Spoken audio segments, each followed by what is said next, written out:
Hello friends, இன்றைக்கி நளினி சமையலில் அருமையான ஒரு ஹெல்தியான டேஸ்டியான ஒரு ரெசிபி தான் நம்ம பார்க்க போகிறோம். உங்களுக்கு பார்த்தாலே தெரிஞ்சிருக்கும். நம்ம நல்லா காரசாரமாக சாப்பிட விரும்புவோம். ஒரு நாள் நல்லா மைல்டாக சாப்பிட்ணும். அதே சமயத்தில் ஹெல்த் வைஸ் ரொம்ப ரொம்ப குழந்தைகளுக்காகட்டும் பெரியவங்களாகட்டும் சாப்பிடக்கூடிய மாதிரி ஒரு ரெசிபி நம்ம செலக்ட் பண்ணுவோம். அதில் இந்த கீரை கடைகள் நம்ம சூஸ் பண்ணலாம். ரொம்ப ரொம்ப நல்லது.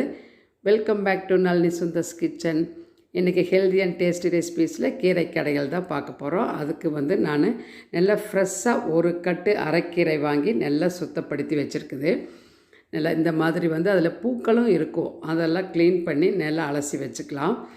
இப்போ துவரம் பருப்பு இந்த கப்பில் ஒரு கப்பு எடுத்து நல்லா கழுவி எடுத்துகிட்டு வந்துடலாம். இந்த ஒரு கப்புங்கிறது 125 கிராம் இருக்கும். உங்களுக்கு எவ்வளவு தேவையோ அந்த அளவு. ஏன்னா கீரை கடையெல்லாம் கொஞ்சம் பருப்பு குறைவாக இருக்கட்டும், கீரை அதிகமாக இருக்கணும், அப்போ தான் நல்லாயிருக்கும். கழுவி குக்கரில் சேர்த்திட்டு கொஞ்சம் போல் விளக்கெண்ணெய், மஞ்சத்தூள் இதெல்லாம் சேர்த்திட்டு தேவையான அளவுக்கு தண்ணி சேர்த்து கலந்து விட்டுடலாம். இப்போ குக்கர் நான் விசில் விடல, வெயிட் போடாமல் சும்மா இந்த மாதிரி கேப் விட்டு தான் ஓப்பன்லேயே வேக வைக்க போகிறேன். அப்போ தான் நல்லாயிருக்கும். இப்போ கீரை நல்லா கழுவி வடிகட்டியில் எடுத்துகிட்டு வந்தாச்சு. தண்ணி இல்லாமல் நல்லா வடிகட்டி வச்சாச்சு. கீரை ரெடியாக இருக்குது, ஃப்ரெஷ்ஷாக இருக்குது பாருங்கள். இப்போ பருப்பு 10 நிமிஷம்தான் ஆச்சு. இந்த அளவுக்கு பருப்பு வெந்திருக்கு. இன்னும் கூட கொஞ்சம் குழைய வெந்தால் நல்லாயிருக்கும். அது நம்ம கீரையை சேர்த்தும் போது கீரை கூட வெந்தால் நல்லாயிருக்கும். அதனால் இப்போ நம்ம இந்த கழுவி சுத்தப்படுத்தி வச்சக்கூடிய இந்த கீரையை சேர்த்திடலாம்.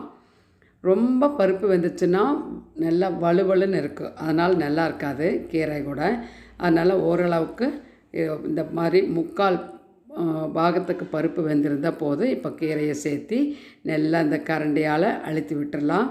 ஒரு 3 நிமிஷம் இருந்தால் போதும். இப்போது ஒரு குட்டி கடாயில் தேங்காய் எண்ணெய் சேர்த்திக்கிறேன் 1 டேபிள் ஸ்பூன். இப்போது ஒரு 6-7 பல் பூண்டு நசுக்கி சேர்த்திக்கலாம். சின்ன வெங்காயம் ஒரு 10-15 சின்ன வெங்காயம் கட் பண்ணி சேர்த்திட்டு காரத்துக்கு ஏற்றவாறு பச்சை மிளகாய் நான் ஒரு 5 பச்சை மிளகாய் கட் பண்ணி சேர்த்திக்கிறேன். அதே 1.5 டீஸ்பூன் வர கொத்தமல்லி, 1 டீஸ்பூன் சீரகம் சேர்த்திட்டு நல்லா வதக்கி விட்டுக்கலாம். இந்த மல்லி சீரகம் போட்டு வதக்கி விட்டு கடையும் போது நல்ல வாசனை சூப்பராக இருக்கும் இந்த கீரை. இப்போது இது கூட கொஞ்சம் கட்டி பெருங்காயம் சேர்த்திக்கலாம். 2 துண்டு சேர்த்திட்டு நம்ம வதக்கி விட்டுக்கலாம். அது நல்லா பொரிஞ்சு வந்துடும். அந்த மிளகாய் மட்டும் கொஞ்சம் அந்த பச்சை நிறம் மாறுற வரைக்கும் நம்ம வதக்கிக்கணும். இப்போ பாருங்கள், கீரை போட்டு 1 நிமிஷம் ஆயிடுச்சு. இன்னொரு 2 நிமிஷம் இருக்கணும். நல்லா அழுத்தி விட்டுடலாம்.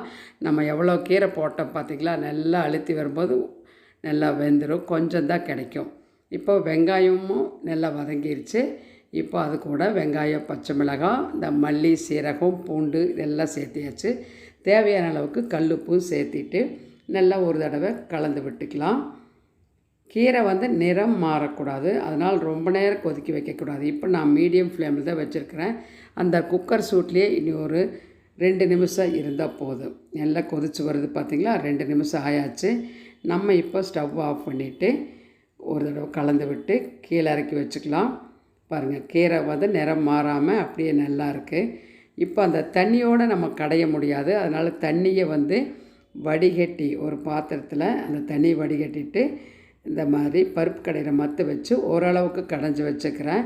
இருந்தாலும் இன்னும் கொஞ்சம் திக்காக இருக்குது, அதனால் இந்த தண்ணி நம்ம எடுத்து வச்சோம் இல்லைங்களா, அந்த தண்ணியை நம்ம இப்போ அது கூடவே சேர்த்திட்டு திரும்ப ஒரு தடவை கடைஞ்சி எடுத்துக்கலாம்.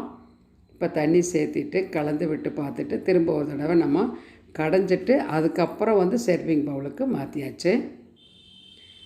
ரொம்ப கடையக்கூடாது, இந்த அளவுக்கு இருந்தால் தான் நல்லாயிருக்கும் சாப்பிடும்போது. இது நம்மளுக்கு தோசை சப்பாத்திக்கு சூப்பராக இருக்குது. சூடான சாதத்தில் சாப்பிட்றதுக்கும் ரொம்ப அருமையாக இருக்குது. எல்லாத்துக்குமே சூப்பரான ஒரு காம்பினேஷன். குழந்தைகளுக்கு நெய் விட்டு கொடுக்கலாம், ரொம்ப நல்லாயிருக்கும். உங்களுக்கு பிடிச்சிருந்தால் லைக் பண்ணி ஷேர் பண்ணி மறக்காமல் நம்ம சேனல் நளினி சுந்தர்ஸ் கிச்சனுக்கு சப்ஸ்கிரைப் பண்ணி தொடர்ந்து எல்லா வீடியோஸ் பார்த்து சப்போர்ட் பண்ணுங்கள். பக்கத்தில் இருக்கிற பெல் ஐக்கானை கிளிக் பண்ணி வச்சுக்கோங்க. போடக்கூடிய எல்லா வீடியோஸை நோட்டிஃபிகேஷனாக வரும், பார்த்து சப்போர்ட் பண்ணுங்கள். அடுத்த ரெசிப்பியில் இன்ட்ரெஸ்டிங்கான ஒரு ரெசிபியோட பார்க்கலாம். Until then, bye from Nalini. Thank you.